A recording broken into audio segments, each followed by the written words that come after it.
قصص من القرآن، قصص من القرآن مكتوب يرويها، سيعود بالأزمان ليقص ما فيها. قصص من القرآن مكتوب يرويها، سيعود بالأزمان ليقص ما فيها. فداك إبراهيم يتأمل الملكوت، ويونس بظلام يدعو ببطن الحوت. في قسوة الصحراء ليس التقي يضيع، نبع بأصفى ماء ينساب تحت رضيع. قصص من القرآن مكتوب يرويها، سيعود بالأزمان ليقص ما فيها. نوح وموج عال نادى على ابن ضال، لكنه عبثا سيحتمي بجبال. نار هنا وحشود يلقون في الأخدود، من ذاق طعم النور ضحى بغير حدود. قصص من القرآن مكتوب يرويها، سيعود بالأزمان ليقص ما فيها. وهدهد مغوار لممالك قد طار، وعاد لسليمان بأعجب الأخبار. مكتوب يسمعنا قصصا لها معنى، حكم سنعرفها فتفضلوا معنا، فتفضلوا معنا.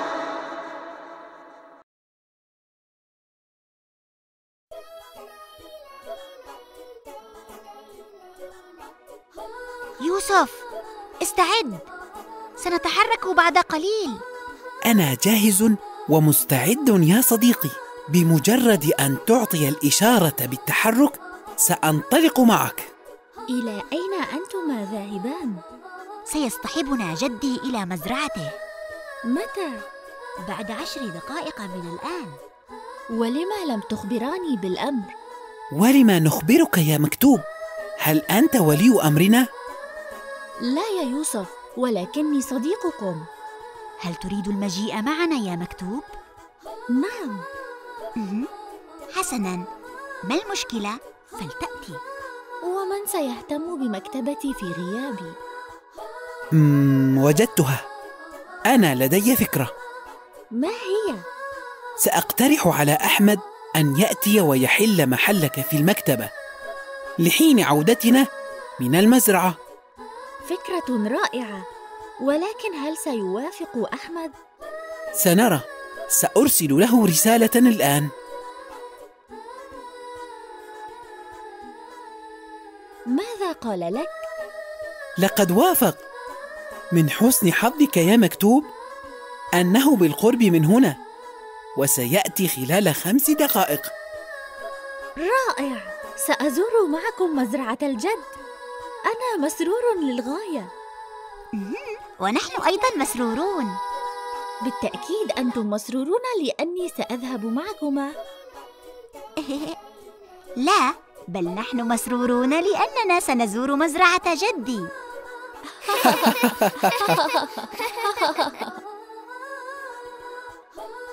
كيف حالك يا مكتوب؟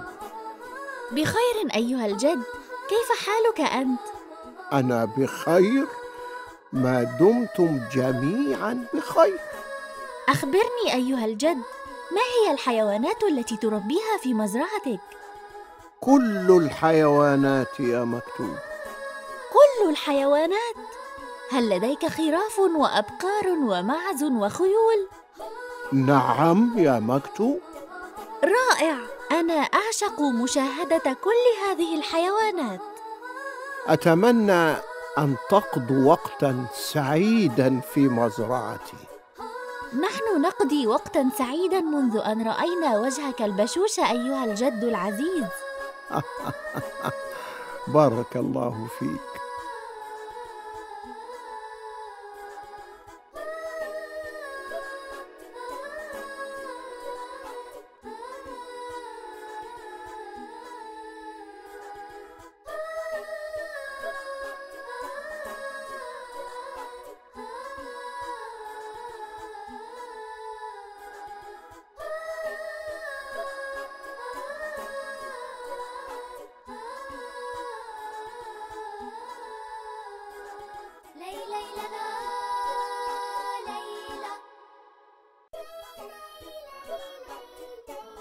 ما هذا؟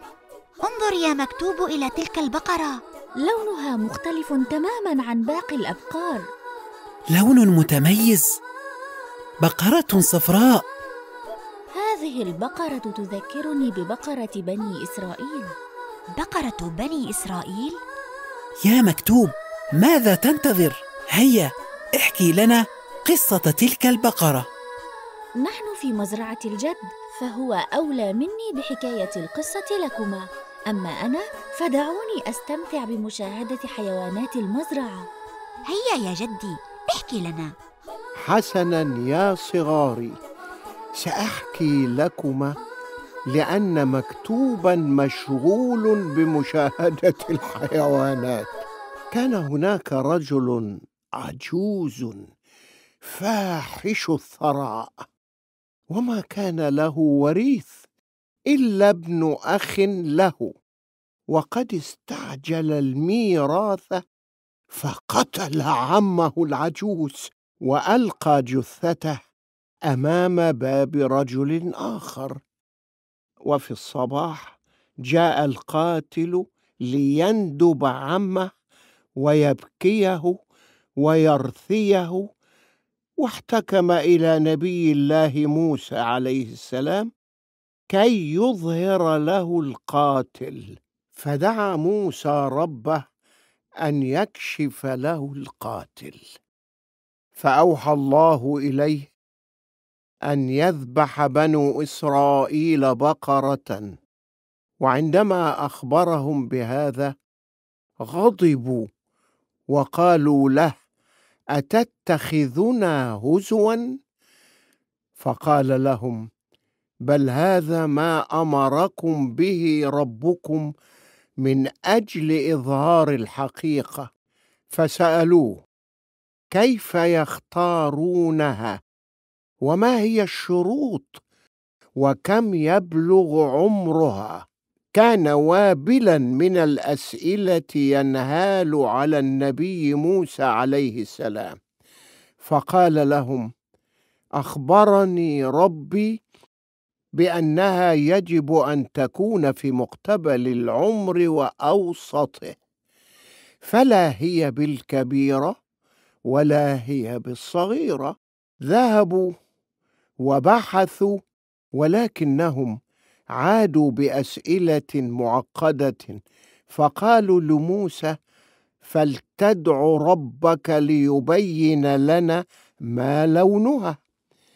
فسأل موسى عليه السلام ربه فأخبره بأن لونها أصفر فاقع، ولكن بني إسرائيل لا يزالون يسألون ويسألون حتى يصعب الله عليهم هذه المهمة.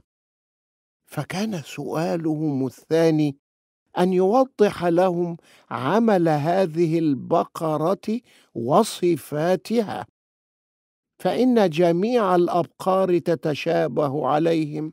فأوحى لهم الله أنها كاملة صحيحة لا عيب فيها، مدللة مكرمة وغير ممتهنة بالزراعة. فطال بحث بني إسرائيل عن هذه البقرة حتى وجدوها عند غلام، وطلب ثمنها بما يعادل وزنها ذهبا. عندما رأى بنو إسرائيل هذا الثمن الباهظ لهذه البقرة، رجعوا لنبي الله موسى وطلبوا منه أن يناجي ربه للسماح لهم بذبح أي بقرة. ولكن نبي الله موسى أخبرهم بأن الشروط يجب أن تنفذ بحذافيرها، فاشتراها بنو إسرائيل ليقوم موسى بذبحها وأخذ جزء من هذه البقرة المذبوحة ليضرب به الميت. وما إن فعل موسى هذا الأمر وضرب القتيل بجزء منها حتى عادت للميت روحه، فأشار إلى القاتل ثم مات من جديد. والآن أخبراني، ماذا استفدتما من هذه القصة وتعلمتماه منها؟ هذه القصة يا جدي تخبرنا بمدى قدرة الله وعظمته، وأنه لا يعجزه شيء. ونتعلم منها أيضا أن ننفذ أوامر الله تعالى ونبتعد عن التعنت كما كان يفعل بنو إسرائيل. بارك الله فيكما يا صغاري. أخبرني أيها الجد، ماذا تريد يا مكتوب؟ لقد استمتعت كثيرا هنا في مزرعتك، ولأنها مصدر سعادة لكل من يزورها، ما رأيك بأن نسمي مزرعتك المزرعة السعيدة؟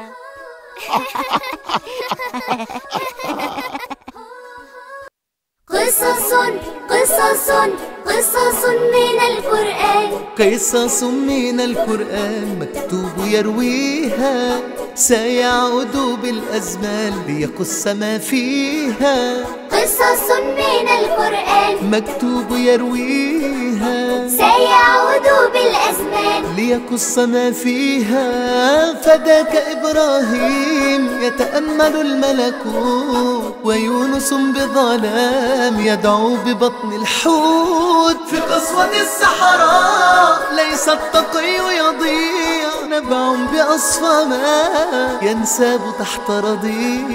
قصص من القرآن مكتوب يرويها، سيعود بالأزمان ليقص ما فيها. نوح وموج عال نادى على ابن ضال، لكنه عبثا سيحتمي بجبال. نار هنا وحشود يلقون في الأخدود، من ذاق طعم النور ضحى بغير حدود. قصص من القرآن مكتوب يرويها، سيعود بالأزمان ليقص ما فيها. وهدهد مغوار لممالك قد طار، وعاد لسليمان بأعجب الأخبار. مكتوب يسمعنا قصصا لها معنى، حكم سنعرفها فتفضلوا معنا، فتفضلوا فتفضلوا معنا.